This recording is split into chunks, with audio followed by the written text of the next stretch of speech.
কি করো? শীতের ভিতর পিঠা বানাইতেছি। সকালে রান্না করা শেষ হয়ে গেছে। এখন তুমি না বললা পিঠা খাবা, এই জন্য শীতের ভিতর পিঠা বানাই। বাইরে কোনো রোদ নাই, কি শীত! শীতের অবস্থা অনেক খারাপ। কালকে গোসল করি না, সে কি গোসল করবো কিনা জানি না।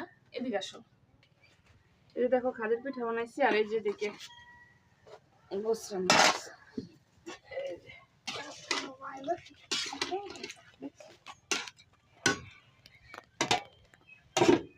মেয়ে খাইবো।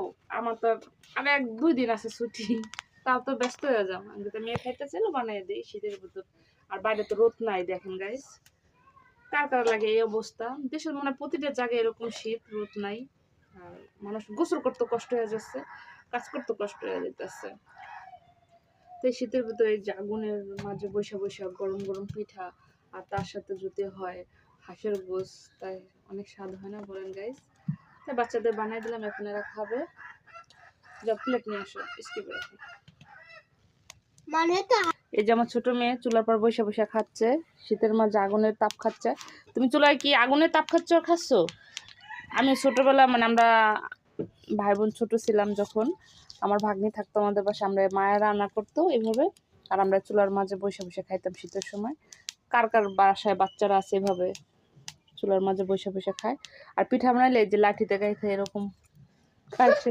আমার বাচ্চা পিঠাটা পরে এগুলো দুঃখিত। এই যেমন বড় মেয়েটা খাচ্ছে, এই যে মেয়ে খাচ্ছে। আবু চুলার পর বসে বসে খাইতে কেমন লাগে? হ্যাঁ, তরকারি কেমন হয়েছে বলো তো? রিপোর্ট দাও। মজা হচ্ছে? কি আগুনের পোকালে বসে বসে খাইতে কেমন লাগতেছে? মজা মজা? বুঝে ভাই কেমন লাগতেছে বলতে? কেমন লাগতেছে? ভালোই লাগে। মেঘলা তুমি মেঘলা চুলার পর বসে খাইতে কেমন লাগতেছে? ভালো লাগে। এই যে আমার মেহমান, ছোট ছোট মেহমান গুলা দেখছো?